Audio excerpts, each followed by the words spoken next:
Elke liewe mens word gebore, die behoefte aan gesonde menslike koneksie. Dis deel van ons natuur, dis deel van wie ons is. Ek is Nadine Blom, ek is 'n menslike koneksie kampvegter. Hoekom wil ek 'n kampvegter wees hiervoor?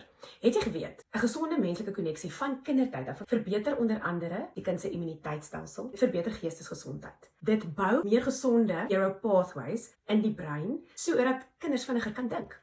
Dis dikwels die kinders wat nie 'n gesonde emosionele koneksie by die huis het nie, wat sukkel met uitvalle soos ADHD en so mee. Het jy geweet, gesonde menslike koneksie laat mense ook langer leef. So, hoe kry ons dit reg om die menslike koneksie element in kinders se lewens te herstel?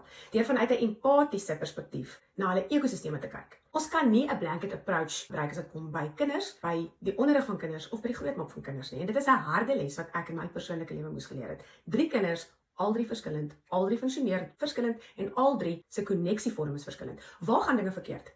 Dikwels in die klein tyd, wanneer daar 'n behoefte is aan 'n koneksie met daai primary caregiver en ons kindertjies ongelukkig as gevolg van die tye waarin ons leef, word by dagmoeders of by kleuterskole groot. Angs wat by 'n kleintjie agtergelaat word wanneer hulle afgelaai word, veroorsaak op sigself geweldig baie disconnect en ook trauma by kindertjies. En wat later kan omsit in allerlei leeruitdagings en so meer. Daar's legio redes hoekom dit gebeur.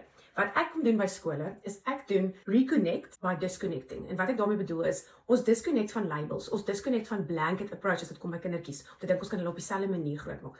Natuurlik, as daar 30 kinders in jou klas is, het jy net soveel tyd tot jou beskikking. Maar deur net 'n klein bietjie dieper te kyk in 'n kindjie se lewe in, gaan jy al klaar baie beter verstaan hoekom 'n kind op 'n sekere manier optree, al dan nie.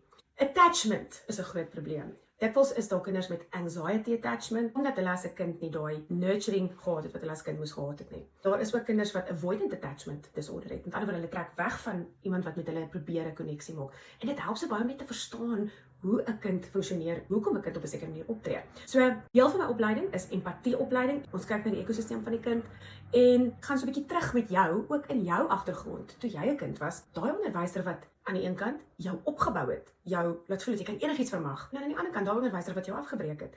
Wat was die langtermyn impak van hierdie 2 persone se rolle in jou lewe?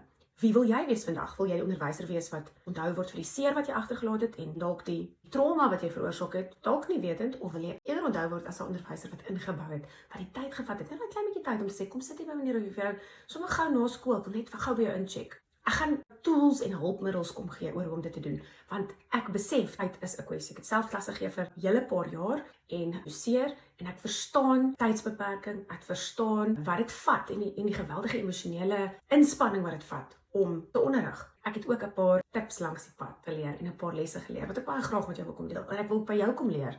So ek sien uit daarna om by julle skool te kom kuier en ons gaan saam 'n wonderlike reis hê. Hoe om